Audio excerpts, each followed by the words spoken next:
અરવલ્લીથી સમાચાર ભિલોડામાં નશાની ખેતીનો થયો પર્દાફાશ। ટાકાટુકા ગામની સીમમાં એરંડાના ખેતરમાં ગાંજાનું વાવેતર પોલીસે ઝડપી પાડ્યું।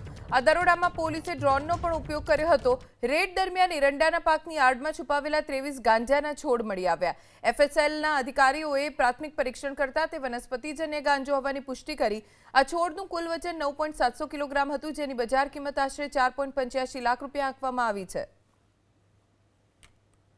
ભિલોડા પોલીસ સ્ટેશનની હદમાં આવેલ ટાકાટુકા ગામની સીમમાં એક ખાનગી બાતમી આધારે રેડ કરેલ અને એ રેડ દરમિયાન એક સંજય કુમાર તેજુભાઈ ગમાર નામના ઈસમનો જે કબજો ભોગવટો ધરાવતા એક ખેતરમાં રેડ કરેલ, જેમાંથી 23 જેટલા ગાંજાના છોડ મળી આવેલ, જેનું વજન 9 કિલો અને 700 ગ્રામ થાય છે અને જેની કિંમત 4,85,000 થાય છે।